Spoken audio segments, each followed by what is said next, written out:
Muchas gracias a todos por esta invitación,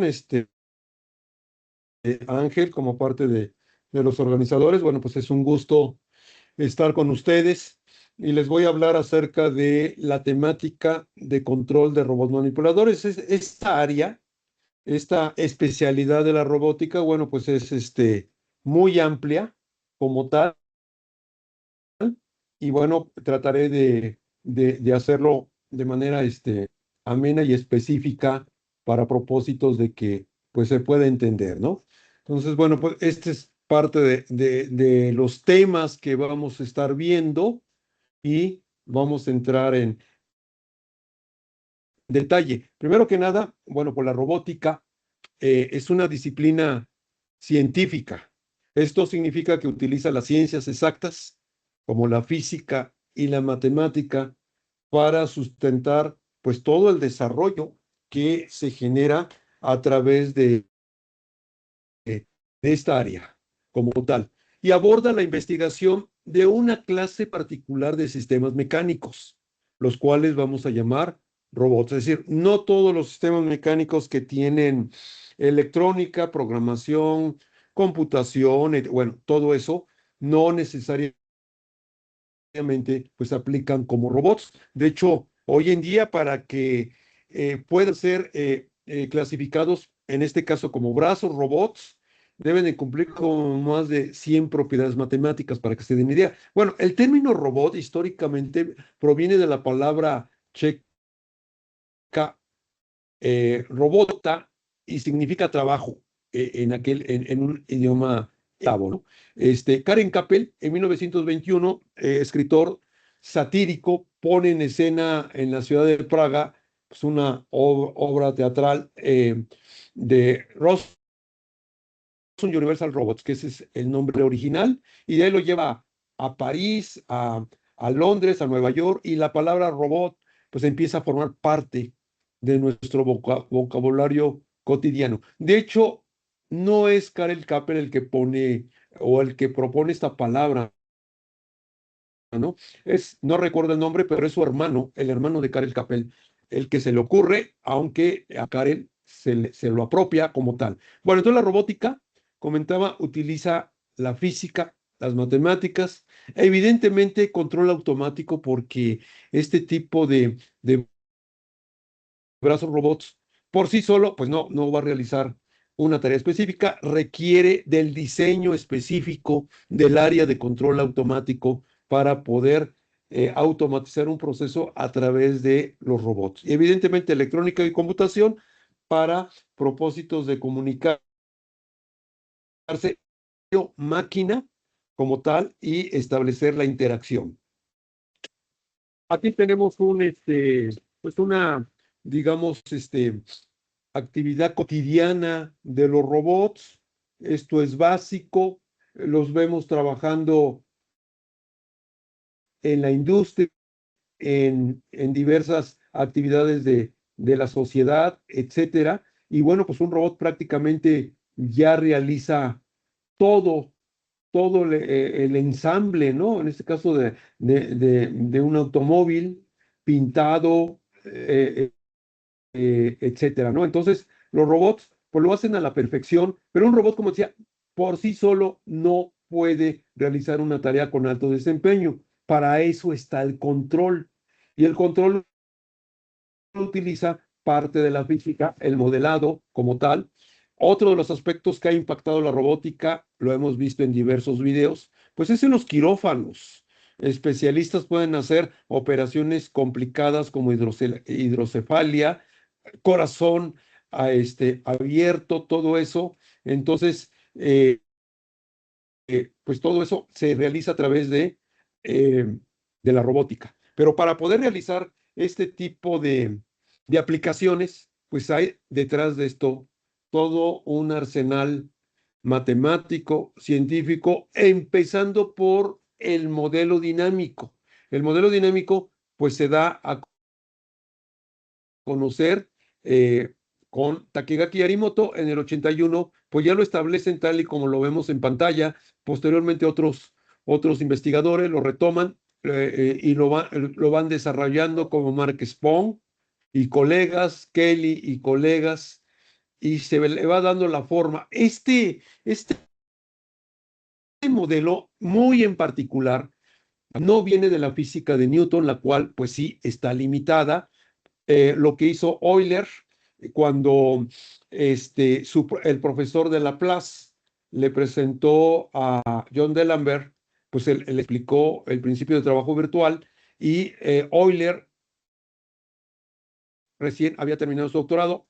Uno de sus aspectos es que dominaba principia matemática de Newton y fuerza igual a masa por aceleración había que perfeccionar.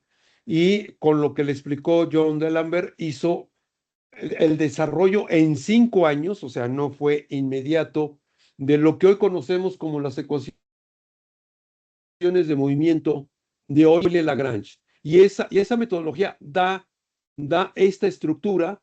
El brazo robot se llama así por nuestro brazo humano.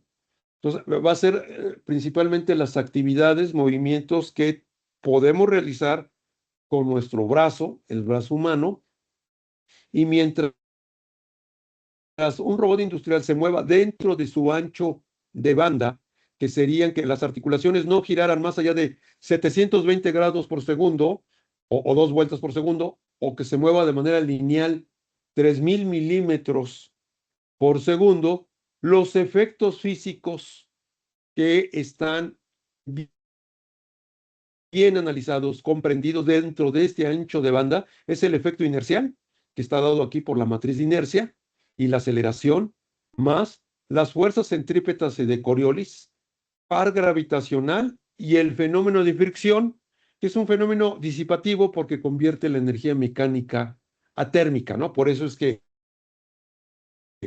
se calientan sobre todo los servomotores, ¿no? Entonces, este es el modelo dinámico que nos sirve para estudiar los efectos físicos. Es una dinámica de segundo orden, un modelo dinámico no lineal, pero lo más complicado, lo que es realmente complicado de este modelo, pues es la dinámica acoplada. Eso es lo que realmente hace un reto en lo que se proponen y se formalizan diversas estrategias de control y otras áreas del conocimiento que ha generado la robótica, como identificación paramétrica, control de trayectoria, Servoy, control de fuerza, impedancia, etcétera, etcétera. Entonces, esta es la base y todas las propiedades que tiene asociadas este modelo dinámico, que, repito, pues es la parte científica fuerte para poder formalizar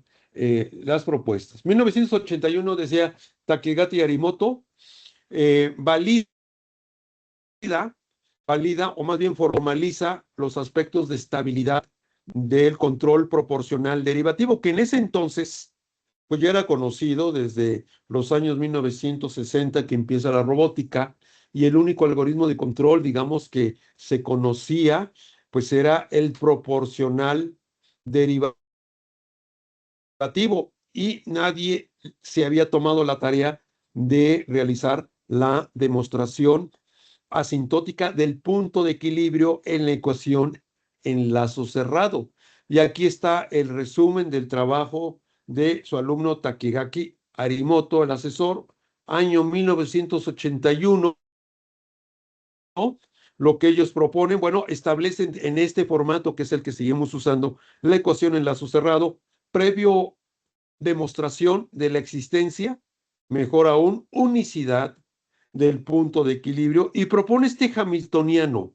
La energía cinética del robot, esa es la función de Lyapunov, energía cinética mecánica del robot, más una energía potencial artificial. Esta energía potencial no es la energía potencial mecánica del robot, es una energía de diseño como tal. Entonces, de aquí es lo que sale la metodología que posteriormente voy a comentar, moldeo de energía. Arimoto, aunque no le llamó de esa forma, pero fue el primero en establecer las bases de esta técnica que nos permite generar un número infinito de esquemas de control. Entonces, este es un hamiltoniano Su potencia mecánica, pues aquí la tenemos y ya empezamos a meter, bueno, aquí se mete la aceleración, que es la segunda componente de esta ecuación en lazo cerrado, y se utilizan diversas propiedades del modelo dinámico para propósitos que faciliten el álgebra.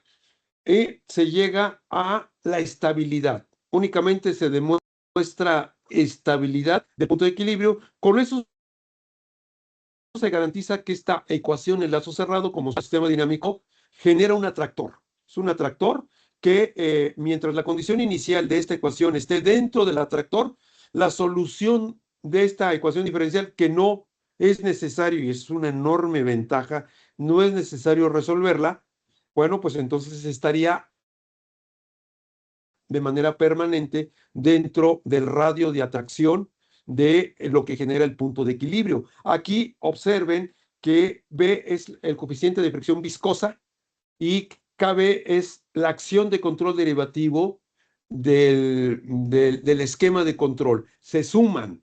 Entonces significa que una interpretación, que la acción de control derivativo, ojo, debe de incluir el menos, porque si alguien se equivoca y por error de dedo le pone un más, sería compensación de fricción, que es diferente a la acción de control derivativa. Decía, se suma con la fricción natural del robot, y eso significa que la acción de control derivativa es fricción artificial, que lo que hace es generar un amortiguador, un freno mecánico en la región de transitoria de esta respuesta transitoria del robot, para que en estado estacionario, bueno, pues lo alcance de manera suave, y en estado estacionario la posición es constante y por eso la derivada valdría cero, ¿no? Pero aquí está lo que hizo Arimoto en su momento para demostrar estabilidad, y a través del principio de invarianza de la sal se demuestra estabilidad sintótica. Esa es la forma de que Arimoto, bueno, pues deja este legado a la comunidad científica de control automático y también de robótica, el formalizar, y previo ya se habían desarrollado algunas propiedades del modelo dinámico. Entonces aquí está la ecuación en lazo cerrado, y observen, pues es el híbrido entre el modelo dinámico y la estructura de control. Eso es básicamente. Bueno, pues acá tenemos un mapa, un diagrama bloques, mejor dicho, de lo que es el robot con retroalimentación. Y aquí está el control de posición. Puede ser el PD o puede ser, vamos a ver varios esquemas para que el robot se mueva, inicie el movimiento articular, se pueda desplazar del punto A hacia puntos sucesivos hasta llegar al punto deseado. Es necesario inyectar la energía. Este tau, pues es la inyección de energía, es el que forma parte, o es el algoritmo de control que va aquí inmerso en la ecuación en lazo cerrado. Como consecuencia de inyectar energía mecánica en Newton metro, en este caso, el robot responde con posición y velocidad. Observen que la velocidad no se retroalimenta, se utiliza como parte de la acción de control derivativo que va a ir contenida en eso, en la acción derivativa, y la posición sí es un feedback, es una retroalimentación para generar el error. Entonces, un algoritmo de control merece ser llamado como tal si esa estructura matemática tiene la propiedad de llevar a Q tilde y a Q punto asintóticamente, contribuye a generar el atractor. Entonces, esa fórmula llama algoritmo de control. Para los robots que se mueven en un espacio vertical o tridimensional, se necesita la compensación de gravedad. Observen que aquí la compensación de gravedad va a cancelar matemáticamente, desde el punto de vista matemático, se cancela con el algoritmo de control que la incluye, pero se le llama compensación desde el punto de vista físico, de tal manera que yo no aparecería aquí el efecto gravitacional, porque se da la compensación o matemáticamente la cancelación. De hecho, es un requisito necesario, pero no suficiente para la existencia del punto de equilibrio. Bueno, entonces para dar respuesta, o más bien dar solución al problema de encontrar el atractor del punto de equilibrio, porque tuviera características eh, no solo de estabilidad, sino estabilidad sintótica, se propone, con base a la idea de Arimoto, generar una formulación que no solo incluye al proporcional derivativo, más bien mucho más general, y la idea es proponer una función de energía potencial. La energía potencial, pues es el arranque, es para poder impulsar, generar el movimiento del robot. Recuerden que habíamos comentado que la función de Lyapunov está compuesta por la energía cinética y la energía potencial, pero no la energía potencial mecánica, el robot de la energía artificial, por eso lleva una sub A aquí, que es la energía potencial, para darle ese arranque al robot. Es lo mismo que hacemos cuando los que manejamos, encendemos el carro, pues tiene una batería, es energía potencial, y eso hace que el alternador del automóvil pues empiece a funcionar y ya va generando la energía para todo el sistema automotriz. De manera análoga, esta energía potencial a través del gradiente me da la estructura de control y es la energía que activa, por decirlo así, al punto de equilibrio para generar el atractor. Aquí vendría una acción de control derivativa mucho más general y recuerden, lo remarco, el signo menos es un rasgo distintivo de la acción de control derivativa que me va a servir para tener diversos efectos en el transitorio subamortiguado, amortiguamiento crítico o sobreamortiguado, de tal manera que como sintonice la ganancia derivativa, pues esos efectos los vamos a tener siempre y cuando los servomotores que hemos construido al robot los hayamos seleccionado con una fricción pequeña para que nos quede margen en el contexto de sintonizar, dependiendo de la aplicación. Sintonía es el valor numérico que le vamos a asignar a la ganancia derivativa. Entonces, es una energía definida positiva, evidentemente se hace cero en cero, pero el gradiente, es decir, esta energía potencial debe ser diferenciable para que el gradiente exista y sea una función par. Observen que la energía potencial, por ser definida positiva, pues es una función par. Al derivarla, esa propiedad se cambia o se conmuta a impar, de tal manera que pueda seguir el signo, la función de su argumento. De esa forma obtenemos el producto del argumento por el gradiente de la energía potencial, lo que resulte va a ser definido positivo y se va a hacer cero en cero. Por eso requerimos que el gradiente se haga cero cuando el argumento, es decir, el error de posición, es cero, ¿no? Entonces, bueno, ahí está parte digamos, notación de esta técnica que le inició Arimoto en el 81 y posteriormente diversos investigadores la hemos ido desarrollando poco a poco. Aquí está el PID y para el PID digo, el PD quise decir, aquí está el PD y para el PD se requiere pues esta energía potencial muy específica para generar esta estructura. Este sería el moldeo de energía para el caso del proporcional. Observen que se replica la estructura del regulador en la acción de control derivativo. Esta acción de control derivativo no debe de confundirse con un control derivativo. Eso en este contexto no tendría sentido. La acción de control derivativo lo que hace es perfeccionar la respuesta, puesto que el modelo dinámico, recuerden, es de segundo orden, va a exhibir sobre impulsos, sobre tiros, vibraciones, oscilaciones en la etapa transitoria. Entonces, esa respuesta se puede diseñar o moldear a través de la acción de control derivativo, que aquí pues estaría de manera más general, ¿no? Entonces, ahora sí, entramos a la definición del control de posición o regulación. Este problema se define como diseñar una estructura de control, para este caso se le llama regulador, tal que la inyección de energía, porque eso es lo que aplica el robot en tau, que es el símbolo griego, para representar al esquema de control, se le aplica energía a los actuadores, que en este caso son los servomotores, tal que el error de posición Q tilde y la velocidad de movimiento Q punto converjan asintóticamente hacia el punto de equilibrio de la ecuación en lazo cerrado formada por el modelo dinámico del robot y la estructura de control.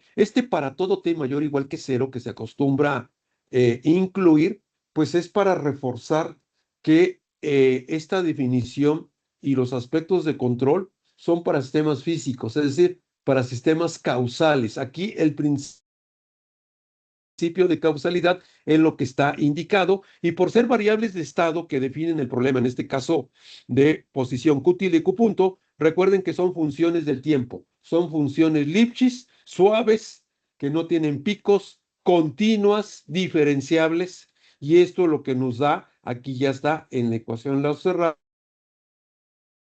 el moldeo de energía y la acción de control derivativo como elemento disipativo, como fenómeno disipativo que se va a sumar a la fricción viscosa del modelo dinámico. Pues este es el diagrama bloques más específico. Aquí está la velocidad, es parte del amortiguador, y lo que hace este signo menos, pues es el moldeo precisamente para, como freno mecánico, tener las etapas sobre impulso, sobre amortiguado, amortiguamiento crítico, etcétera, dependiendo del valor de la ganancia. Aquí viene la posición, se retroalimenta, el error es procesado a través del moldeo de energía. Esto es el regulador.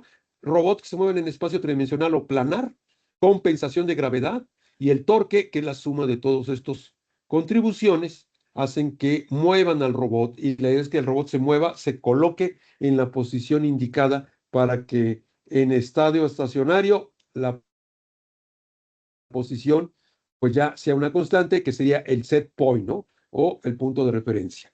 Pues aquí ya está como teorema enmarcado, y a través de Barbachin, Krasovsky y Lassalle, que es el término pues ya más general del principio de invarianza,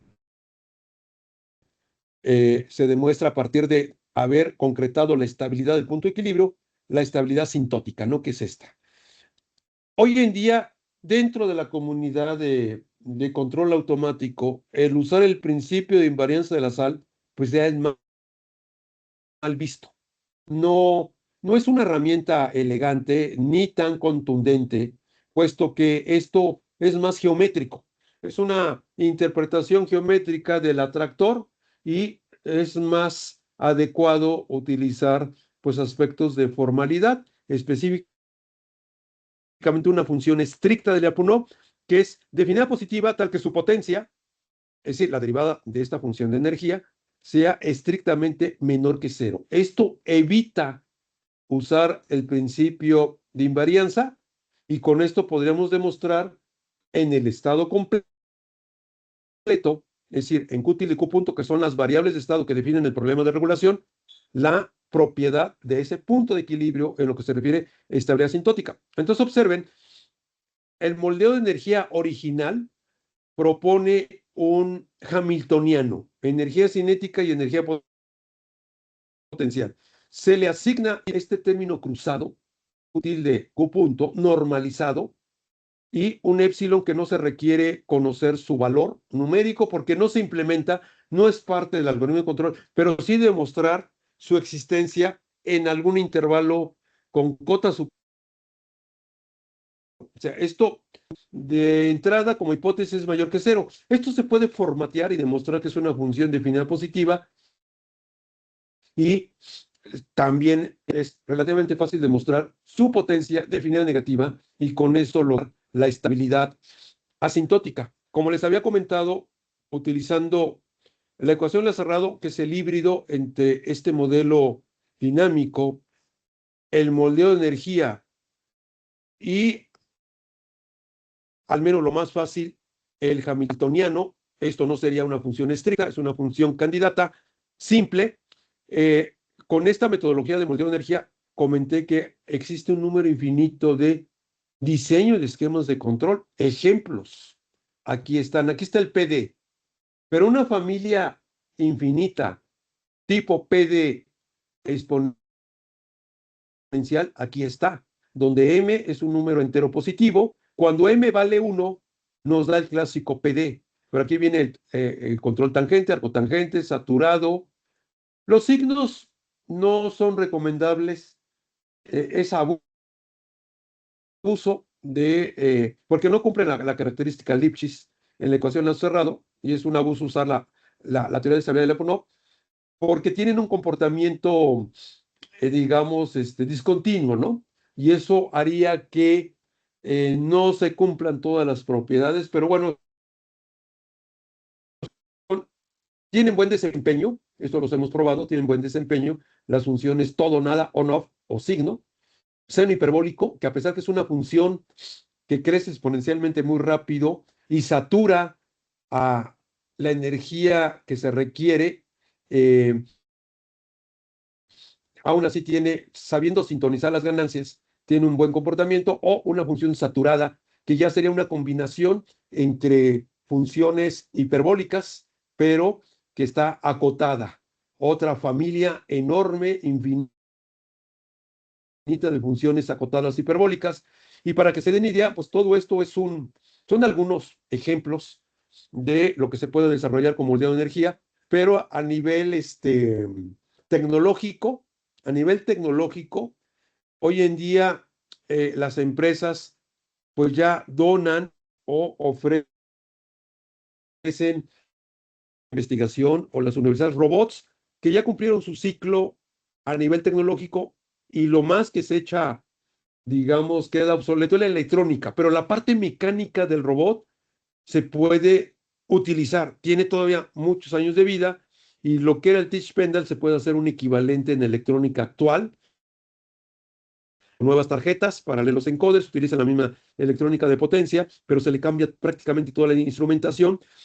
Cuando se compra un robot, la forma genérica de programarlo pues es con línea, círculo, mueve, pero todo esto es top secret, en el sentido que el fabricante pues no nos va a decir qué algoritmos de control utilizaron para llevar a cabo la implementación de estas instrucciones. Una forma de hacerlo es con un algoritmo de moldeo de energía de alto desempeño, tal que se utilice la cinemática inversa, obtenemos la posición deseada que se tienen que mover cada uno de los servomotores, generamos la variable error, y, por ejemplo, el tangente hiperbólico haría poder implementar la función mueve, línea, círculo, etcétera. Y con eso podríamos replicar, o mejor dicho, reproducir las instrucciones genéricas de robótica, y darle vida todavía varios años. Para aspectos académicos sería muy bueno el tener un robot industrial en arquitectura abierta, porque ahí podemos evaluar experimentalmente pues este tipo de diseños como tal. Aquí vienen otra familia, por decirlo así, de moldeo de energía no acotados, como el PD, este es exponencial, etcétera. Entonces todos estos tienen su función estricta de Lyapunov y su demostración de estabilidad asintótica, evidentemente. Acotados, únicamente acotados, aquí tienen otras familias de reguladores acotados. Este es local, todos los demás son globales. Esa es la idea. Local no tiene mucho peso a nivel resultado en robótica. Es más que nada un ejemplo académico que a veces lo podemos ver en clase, pero es un resultado menor. Lo que nos interesa es la estabilidad asintótica global. Recuerden que es inmune a las condiciones iniciales. Eso es algo importante en robótica. Controladores saturados. Un controlador saturado, pues miren la tangente hiperbólica, la arcotangente, o combinación de estas funciones para que la respuesta sea acotada. Entonces aquí hay pues ejemplos, ¿no? Diversos ejemplos de lo que es el diseño de algoritmos de control. Aquí viene otro, este inclusive lo publiqué hace ya muchos años, 2019, es una familia de esquemas de control hiperbólico, y aquí está la notación. Estos son vectores, y quiere decir que cada componente escalar del vector, estructura que se se visualiza y esto es únicamente es una notación, tanto en el regulador como en el amortiguador. Aquí viene el amortiguador, que en este caso es hiperbólico y tiene ventajas porque las funciones hiperbólicas responden muy rápido como tal y detectan cualquier variación en el error mucho más rápido que el proporcional, pero la acción de control, la energía aplicada, está saturada por la ganancia proporcional en este caso. Entonces, con diseñar la ganancia proporcional menor que los torques máximos de los servomotores, ya, con eso lo tenemos. Aquí está la ecuación en lazo cerrado, su análisis del punto de equilibrio. Recuerden que la estabilidad, en el sentido de Lyapunov, la estabilidad no es una propiedad del sistema físico, es una propiedad del punto de equilibrio. La estabilidad en el sentido de Lyapunov habla de el punto de equilibrio, más no del sistema. Por ejemplo, si estuviéramos en control clásico, sistemas lineales, sí es correcto decir el sistema es estable. Eso es normal. Estamos en el ámbito de control clásico, control lineal, no hay ninguna problemática en ese concepto. Pero estrictamente para sistemas dinámicos no lineales, no se aplica pues esa traslación en el concepto referente al sistema, si es estable o no. La estabilidad recae estrictamente sobre el punto de equilibrio y por eso tiene que ser demostrado. Aquí viene la parte de la demostración de esta ecuación lazo cerrado y si no es demostrado el punto de equilibrio, caemos en la duda, ¿existirá el punto de equilibrio o puede haber varios puntos de equilibrio? Entonces ya estaríamos hablando de estabilidad local, ya no hay unicidad, etcétera, ¿no? Entonces, aquí está el hamiltoniano, esta es la energía potencial artificial que nos ayuda a generar la estructura de control indicada. Ya viene ahí la potencia como tal. Esto no es una función estricta, es una función de la Lyapunov candidata, bueno, sencilla, y por eso las matemáticas aquí son mucho más tranquilas, ¿no?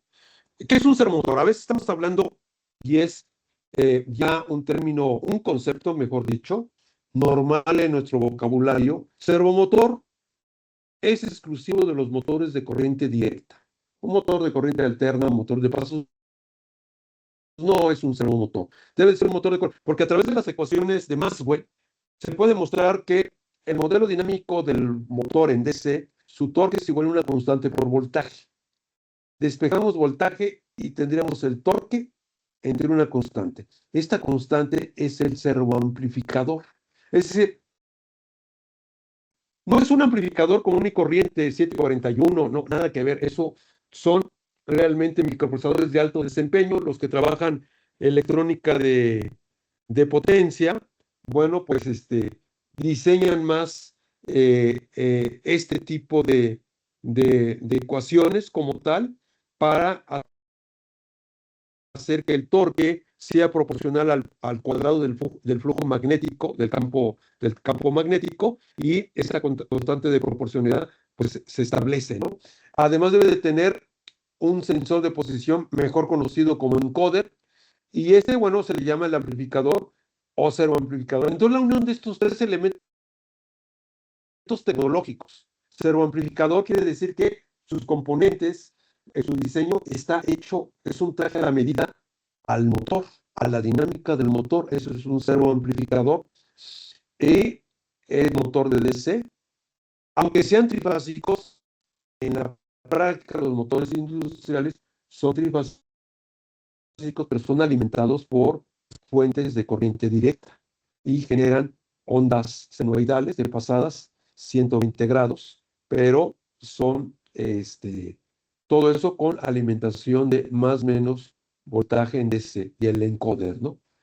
El encoder, aquí están los servoamplificadores, y en el caso de los robots que tenemos aquí en la UAP, pues son motores de transmisión directa. Eso significa que no hay pérdida de energía. El fenómeno de fricción en los servomotores es muy bajo porque levitan el rotor y el estator, no se tocan físicamente, y eso ayuda a tener alrededor de el 3-4% del fenómeno de fricción con respecto a la capacidad del motor. Entonces, pues imagínense, si estuviéramos hablando, para que se den una idea, de una capacidad de un motor en Newton metro, porque así se mide, no es como los motores de cisterna o bombas de agua, que es en caballos, ¿no? Aquí la unidad es en Newton metro, esa es la energía. Y si tuviéramos un motor de 100 Newton metro, por la fricción estaría entre 3 y 4 Newton metro. Es una fricción muy baja. Le dejan esa parte intencional en magnitud muy pequeña para que la sintonía de las ganancias, sobre todo la acción de control derivativa, recuerden que se suma con la fricción viscosa. Si la fricción viscosa es muy baja, tengamos un margen amplio para sintonizar, para darle el valor numérico a esta ganancia y podamos moldear el transitorio en la respuesta del robot. El signo igual es el sinónimo de transmisión directa. Direct drive es la terminología como la van a encontrar en la literatura. Literalmente significaría transmisión directa. Y todo este cómputo, cuando está en el sistema embebido, pues es transferido una variable y esta variable es convertida a energía sin la pérdida como tal, como sucede en los robots que tienen motores con sistema de engranaje. Esta es la tecnología adecuada para realizar un prototipo científico y ahí evaluar y publicar, generar tesis, etcétera, ¿no? Entonces, bueno, aquí se terminó Direct Drive Motor, así lo encuentran. Este es el diagrama de bloques de un sistema empotrado o embebido. ¿A qué le llamamos un sistema empotrado? Pues a aquel que tiene la capacidad en cómputo, en ciclos de reloj, en tiempo de máquina, que el tiempo que requiere en hacer todas las operaciones, a lo mejor tenemos matrices por vectores, quizá el cálculo de funciones trigonométricas, hiperbólicas, bueno, todo lo que tenga que hacer, incluyendo la adquisición del encoder, ese tiempo de máquina sea menor al periodo de muestreo, que nuestro robot es de 2.5 milisegundos. Si sucede eso, se le llama control en tiempo real y por lo tanto la tarjeta utilizada es un sistema embebido o empotrado. No podemos conectar nuestro sistema embebido directamente al motor porque, vaya, la tarjeta tiene más o menos 500 miliamperes en el mejor de los casos o mucho menos y el motor puede requerir para su funcionamiento 5 amperes, por poner un ejemplo. Entonces, ¿qué pasaría? Pues se quemaría la tarjeta, ¿no? Porque esta sería la carga y va a forzar a quemar a dicha tarjeta. Pero además es digital. La naturaleza de este sistema empotrado es digital y por eso requiere un módulo de digital analógico, DAX, entre 10 y 12 bits es lo adecuado. Aquí está la formulita que les comentaba, la parte clave de los motores de DC cumple con esta, desplegamos voltaje, el torque computado, que es en la tarjeta embebida, dividido entre una constante, aquí está, la constante, el servoamplificador, esta constante al multiplicarse por este voltaje, físicamente sale el torque aplicado. Observen que el torque computado o del control no tiene por qué ser igual al torque aplicado, que se va a, válgame la redundancia, aplicar alrededor del eje de giro, porque todos los actuadores, pues esto realmente es un actuador eléctrico, es el encargado de dar la energía al sistema mecánico, pues tiene límites físicos. Todos los actuadores industriales trabajan en el primero y tercer cuadrante. Movimiento positivo es cuando el giro es contrario a las manecillas del reloj. Movimiento negativo, tercer cuadrante, el sentido de giro es en el sentido horario. Y ejemplo, vamos a suponer que yo tuviera un motor de 10 Newton metro, por poner un ejemplo, pero en un momento dado le pido o le solicito, bueno, más bien el algoritmo de control, 90, 80, 70 Newton metro, ¿de a dónde va a sacar? El eje vertical es el torque aplicado, el eje horizontal es el torque del control. Entonces, una cosa es solicitar y otra cosa es lo que realmente recibe. Entonces, cuando se va más allá de los límites físicos del servomotor, se satura. El trabajar en la zona de saturación, pues genera dinámica no modelada, se calienta la electrónica, puede vibrar, ruido mecánico, incertidumbre paramétrica, aquí puede suceder. Siempre es bueno trabajarlo en la zona lineal. Ahí hay que sintonizar las ganancias, tener muy buena idea de este aspecto técnico para diseñar la estructura de control. Por eso comentaba que el seno hiperbólico por sí solito podría saturar muy rápidamente la electrónica de los motores y trabajar aquí en esta zona de saturación. Hay que sintonizar adecuadamente las ganancias para que trabaje en la parte lineal, aunque la combinación de senos hiperbólicos con cosenos hiperbólicos pues da una función saturada parecida a este perfil, ¿no? Por eso es que es el torque aplicado. El torque aplicado pues depende de qué zona estaríamos trabajando a la electrónica para que esto funcionara. Se muestrea cada 2.5 milisegundos y con un contador, es un contador incremental que puede ser implementado en un FPGA o con interrupciones del propio. Es nada más llevar la contabilidad de pulsos y bueno, un encoder con estructura cuadrática, de cuadratura, mejor dicho, de cuadratura, para detectar el signo positivo o negativo, movimiento de giro. Y esto pues es la base de cualquier servomotor industrial, ¿no? Así es como funciona. El servoamplificador, que es este gabinete, sirve para proteger, aislar la parte de la tarjeta con el motor, ¿no? Porque recuerden que cualquier servoamplificador tiene impedancia infinita. A la entrada, bueno, en la práctica de 10 a la 12, 10 a la 14 ohms y de salida de 70 a cerca de 100 ohms, ¿no? Entonces, y además la potencia que requiere, hablaba que a lo mejor requiere 5 amperes. La potencia, en ese sentido, se lo puede drenar ya, suministrar lo que es la etapa de potencia del servoamplificador, ¿no? Pero la impedancia mecánica y eléctrica quedan blindadas por el servoamplificador. Es una de sus características que se tiene al momento de irse familiarizando con las componentes de un servomotor. Bueno, aquí está más detallado, zona de saturación, parte lineal, eh, eh, primer cuadrante, movimiento positivo, tercer cuadrante, movimiento negativo, esto expresado como una función signo modificado o compuesta, bueno, aquí está. Si el torque solicitado del algoritmo de control es mayor al torque máximo, pues retorna el torque máximo, pero si está en la parte lineal, pues es eso, ¿no? Esa parte proporcional. Y en el tercer cuadrante, movimiento negativo, si el torque solicitado es mucho menor al torque mínimo, a los menos 10 newtons, como ejemplo que poníamos, pues da el torque mínimo, ¿no? Eso es lo que tendríamos como tal. Ventajas de tener motores de transmisión directa y con esto fabricar los eslabones, como en la figura. Aquí tenemos un robot. La arquitectura es abierta. Yo puedo realmente evaluar mi diseño de mi esquema de control y ver cómo funciona en la práctica. Este tipo de tecnología funciona como fuente de par. No hay pérdidas en la transmisión de energía.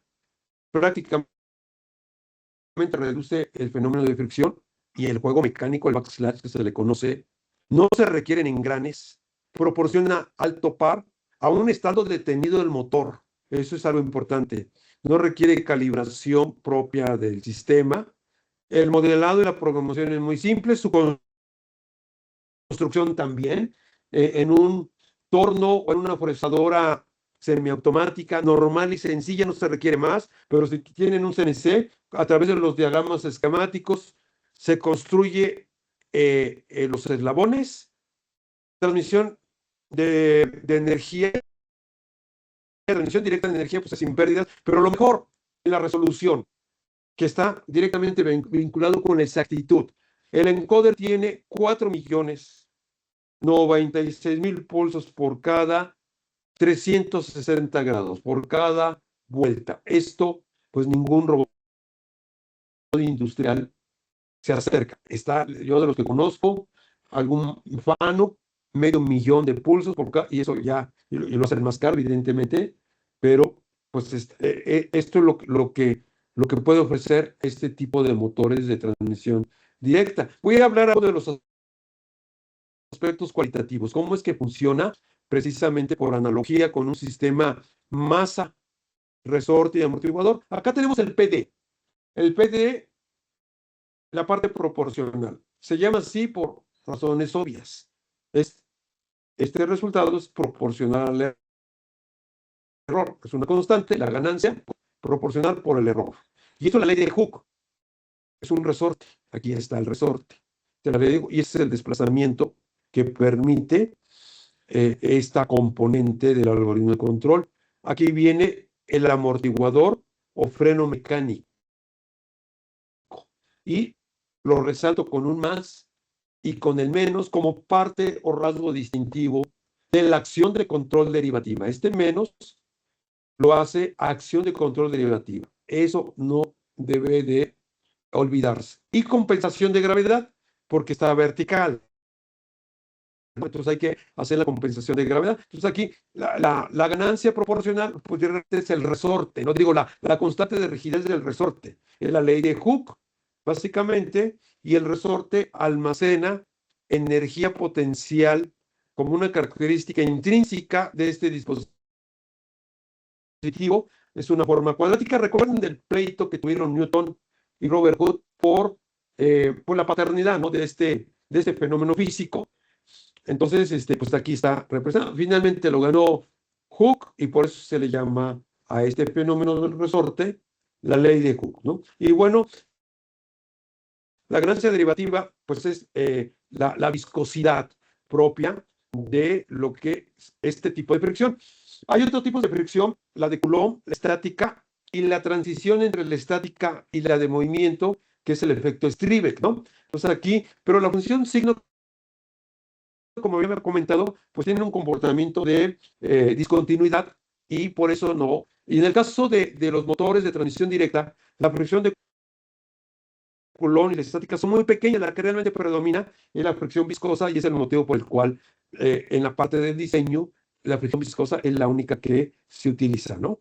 Bueno, dentro de la parte cualitativa de cómo funciona un control PD, acá tenemos un péndulo. Yo quisiera llevar de cualquier condición inicial al péndulo a 90 grados, tomando que el eje Y negativo es la posición de casa, donde está en reposo. Entonces, se le aplica energía potencial y esa energía potencial hace que el resorte lo jale al punto de equilibrio donde aquí va a estar la posición deseada. Y los amortiguadores, si no están bien diseñados, el error aquí es positivo en esta trayectoria, pero por la propia inercia, recuerden que el modelo dinámico incluye el efecto inercial, pues no se detiene de manera instantánea de movimiento estática, sí, a estado estacionario, y continúa su trayecto hacia arriba produciendo un impulso, un sobreimpulso. Esta respuesta es el espacio de trabajo del péndulo en el dominio del tiempo. Aquí está, ¿no? Tiene estos picos de que se fue más lejos o se alejó de la referencia, el mismo resorte lo jala, es el control proporcional, ahora hace que el error sea negativo y por lo tanto la energía aplicada es negativa y lo va a retornar. Y por el mismo efecto inercial, pues llega a bajar más allá de la posición deseada, teniendo este pico, y así es un efecto subamortiguado hasta que se estabiliza, ¿no? La energía para activar el punto de equilibrio de este sistema dinámico, en este caso del péndulo, del algoritmo de control, es esta función cuadrática. Entonces aquí están, digamos, el diagrama fase, velocidad en uno de los ejes, error de posición en el otro eje, y aquí en el tercer eje la energía aplicada.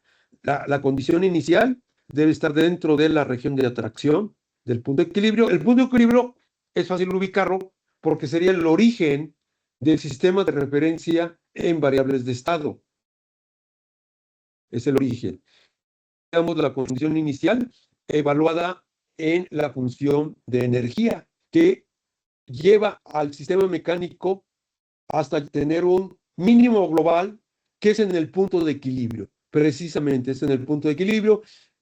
Visto de arriba hacia abajo, estas curvas de nivel de energía serían estas. Esto ya es un diagrama fase y aquí estaría la perspectiva de arriba hacia abajo. Están las curvas de nivel de esta función de energía. Debido a que la función de energía es definida positiva y su potencia para aspectos de estabilidad, al menos es semidefinida negativa, eso indica que la función es decreciente. Por eso tiene este comportamiento descendiente con un mínimo global en el punto de equilibrio. Bueno, pues aquí está ya con más detalle, precisamente la región de sobreimpulsos hasta que se estabiliza en el punto de equilibrio donde está colocado, es decir, el error es cero, es ese punto de equilibrio y la velocidad es cero. Ahí está indicado como tal, ¿no? Sin embargo, todo lo que he comentado ahorita es considerando que las ganancias del esquema de control son constantes, digamos. Entonces, hemos ido modificando el moldeo de energía con ganancias variables. Ya la ganancia ya no es una constante, ya se sintoniza. Hay varias formas de sintonizar. Se pueden proponer funciones continuas y suaves para generar una matriz función, una matriz definida positiva, tanto en la parte del error y como en la acción de control derivativa. Pero ya son funciones específicas que son parte del diseño, pero también se pueden obtener estas mismas ganancias, pueden representar la solución en estado estacionario de una dinámica auxiliar. Entonces se propone un modelo dinámico dinámica auxiliar para las ganancias, entonces ya habría cada punto de proporcional de una derivada de la ganancia derivativa, o sea, cabe punto, ¿no? Y estas serían las soluciones de esa dinámica auxiliar, y entonces se empieza a autosintonizar. Esas son, no necesariamente tienen que depender del error de posición. La ganancia proporcional puede depender del error de posición y la velocidad. Es decir, cuando se proponen funciones para construir la ganancia derivativa, funciones específicas, bueno, pues son funciones, matrices funciones, ¿no? Pero cuando se diseña una dinámica auxiliar, ojo, estas ganancias proporcionales derivativas ya son variables de estado. De hecho, las variables de estado serían las componentes de la matriz diagonal de estas matrices que siguen cumpliendo que deben ser definidas positivas, pero ya es diferente el escenario, la complejidad, porque crece no solo la dimensión, sino también el análisis de complejidad con estas que son funciones, no son variables, las ganancias, aquí son variables de estado. No solo hay variables de estado, el error de posición y la velocidad, también las ganancias dejan de ser parámetros y se convierten en variables de estado. Aquí ya se aumenta la complejidad, porque estamos hablando del diseño de algoritmos de es como, para que me entiendan, la evolución que tuvo el lenguaje C con el C++. Entonces, la evolución que tiene el modelo de energía con el PID. Entonces, aquí ya son algoritmos PID no lineales. Aquí ya vendría la ganancia del control proporcional, variable,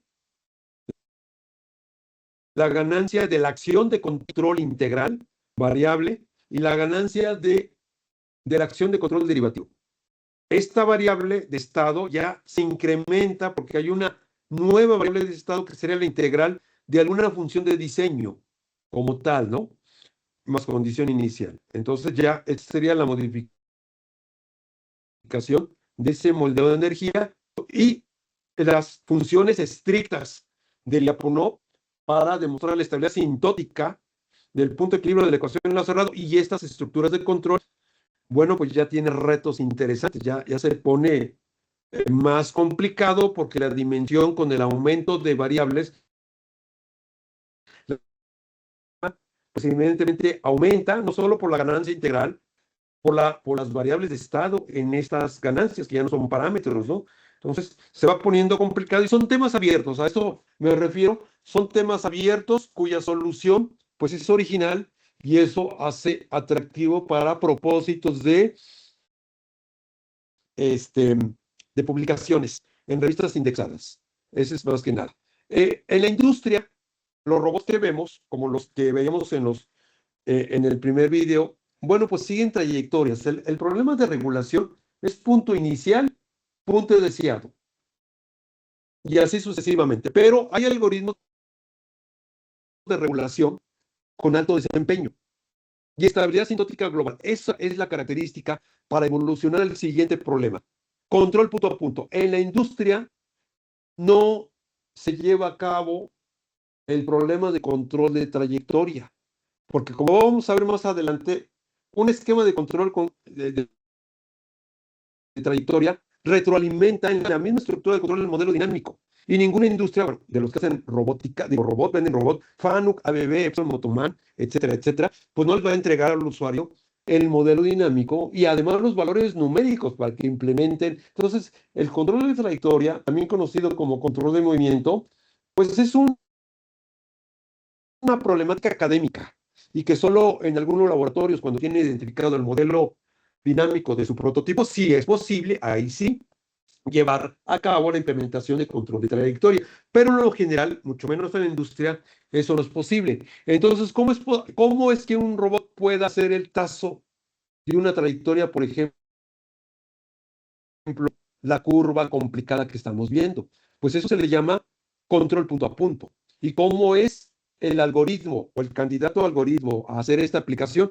Para empezar, el regulador ya no está hecho para que siga una trayectoria. Recuerden, es set point, constante en el tiempo. Pero cuando tiene alto desempeño y tiene demostración de estabilidad asintótica global, eso de global lo hace inmune a las condiciones iniciales. Entonces lo que se hace es que el robot es posicionado en una Q deseada yésima. Y de ahí 2, 3 o 5 periodos de muestreo posterior se va a la siguiente Q deseada yésima más una, que es parte de la trayectoria de la curva.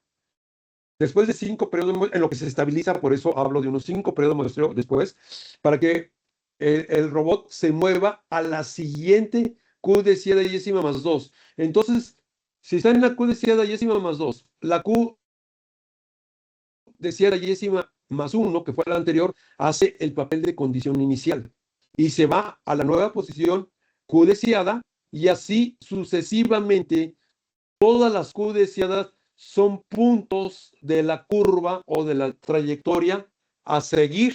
Esa es la característica propia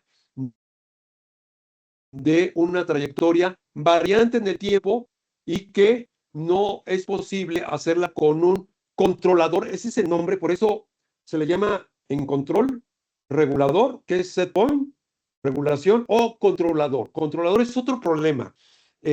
Las variables de estado ahora son Q tilde y Q tilde punto. O sea, no solo se controla la posición, también la velocidad de movimiento. Son aspectos diferentes. Pero un regulador de alto desempeño sí puede hacer control a punto, así se le llama, que es lo más cercano para imitar o emular el problema de control de trayectoria. Por ejemplo, aquí viene un controlador P+. Pues miren, aquí retroalimenta el efecto inercial, pero viene la dinámica, en materia de inercia. Fuerzas centrípetas de Coriolis, fricción y par gravitacional. Observen que cuando la posición es constante, Q de Z es constante, pues evidentemente la aceleración, la derivada vale cero. La velocidad vale cero la velocidad. Esto quedaría Kp Q tilde, que es el error, y aquí quedaría menos Kp por Q punto. Reproduce íntegramente el regulador. Entonces, el PD, como lo conocemos a nivel control de posición o regulación, es un caso particular del control de trayectoria, cuando el set point. Pero cuando la posición es variable en el tiempo, pues ya miren esto cómo se podría implementar en un robot industrial. Habría que sacar el modelo, más bien los valores numéricos de sus parámetros. Eso hay que hacer identificación paramétrica, usando, por ejemplo, los mínimos cuadrados o cualquier otro esquema de identificación. Pero ya la problemática ya es más complicada porque hay que diseñar, inclusive para no saturar a la electrónica la trayectoria. Recuerden que hay un área en la robótica que se llama planeación de trayectorias, U deseada, velocidad deseada y aceleración deseada. ¿Sí? Todo esto se genera a partir de la posición.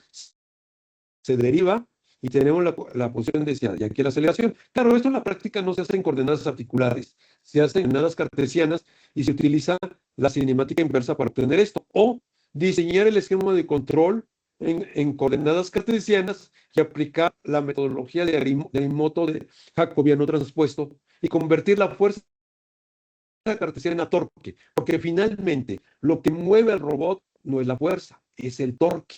Y esto es lo que tenemos que inyectar a los servomotores para que el robot pueda hacer la tarea programada como tal. Bueno, algunos libros que quizá conozcan que he escrito, este fue en el 2011, el de robótica, el de MATLAB, electrónica, Arduino, más recientemente este de drones, aquí hablo de cinemática y dinámica, control, bueno, incluye un montón ahí de simulaciones, de cuadricópteros. O sea, no es de cualquier dron, es un dron particular, cuadricópteros, otro más con un colega también ahí del Politécnico, con el doctor Sosa, especialista en inteligencia artificial. Tenemos este de inteligencia artificial aplicada a la robótica, ¿no? Y con esto se pueden sintonizar muy bien las ganancias a través de esquemas de inteligencia artificial para elevar el desempeño propio del esquema de control. Y en la segunda edición que salió en 2024, ya renovado este libro de robótica, control de robot, segunda edición 2024. Y bueno, acá están algunos prototipos que tenemos aquí en el laboratorio. Ahí están los robots de transmisión, digo, los motores de transmisión directa, ahí están. Aquí no se ve cómo de alguna manera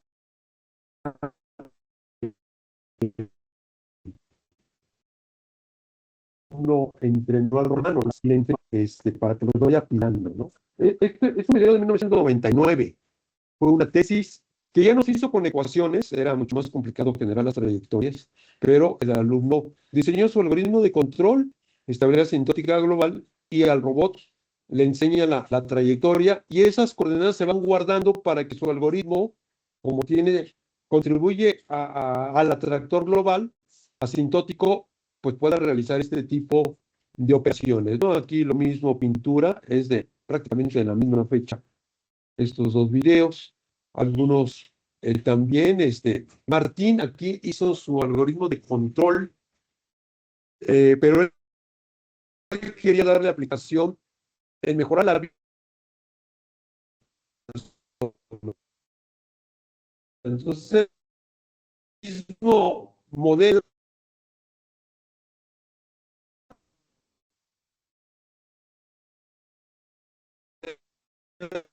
como tal, y para que le ayude a que lleve eso o lo alista.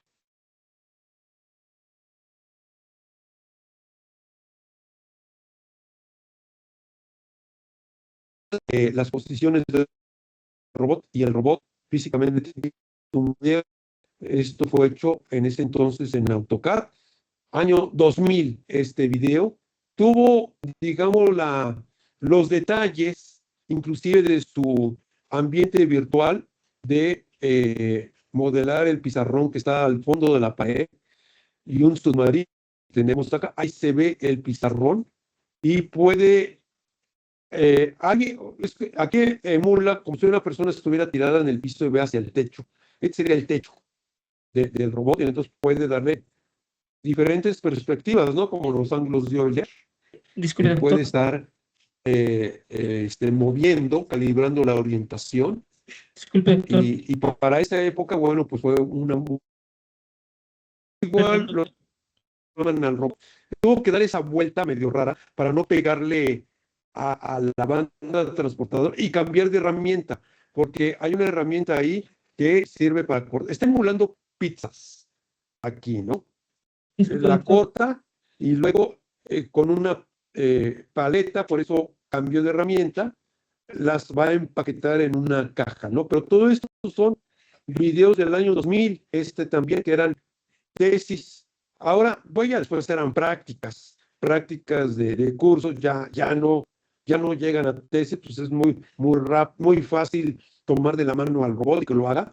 Eh, pero antes diseñamos su algoritmo de control y le querían dar esta aplicación que hiciera algo su algoritmo de control, por decirlo. Aquí tenemos otras pruebas de cómo Lindamérica está modelando ahí para el robot, ¿no? Aquí está otro alumno de posgrado que está haciendo teleoperación, sistema maestro-esclavo, como tal, maestro-esclavo. Observen que el robot está horizontal y no se cae por su propio peso porque tiene compensación de gravedad. Entonces, como acá tienen acelerómetros, se hace una doble integración para obtener la posición, se le manda al algoritmo de control. Aquí con una unidad áptica, Miguel, que también fue mi tesista, pues está teleoperando al robot para hacer la aplicación de pintado, ¿no? Con un aerógrafo, ahí lo tiene. Igual aquí está haciendo unas pruebas para poder mover al robot a través de la unidad áptica y le está transmitiendo la posición, velocidad y hasta la artritis que pueda tener Miguel en su mano, ¿no? Aquí hay otros experimentos propios de la tesis de licenciatura de Martín. Esto bueno, estuvo insistiendo en enseñárselos al jurado de su tesis para que el algoritmo de control pues tiene aplicaciones, que en este caso es mejorar en algunos aspectos la vida de personas que por enfermedad o accidente perdieron esa movilidad, ¿no? Entonces, sí, aquí hay otras pruebas, así se iniciaron, como parte de la calibración, toma la galleta y antes de que se sentara Martín, bueno, pues ahí se hicieron, pero todo eso, el robot lo grabó los movimientos en un archivo y luego ya se abre el archivo y el algoritmo va procesando los puntos de la trayectoria, ¿no? O sea, esto ya es control punto a punto, específicamente. Ya es control punto a punto y bueno, pues ahí tienen algunas pruebas. Aquí, pues es más reciente, es un robot que se toma con la mano, está Osvaldo, nuestro alumno pues está todo con Arduino, lo toma con la mano del lado derecho y luego del lado izquierdo lo reproduce el movimiento que se le antoje, ¿no? O sea, ahí está inventando una trayectoria que se le ocurre y toma el robot en compensación de gravedad para que no pese, se están grabando posiciones, velocidades, todo, y en el video izquierdo lo reproduce como tal, ¿no? Y aquí, bueno, pues los últimos videos, igual, bueno, pues es igual a lo que vimos con la unidad áptica, está haciendo otros experimentos. Ok, chicos, bueno, pues esto es a grande rasgo lo que les preparé.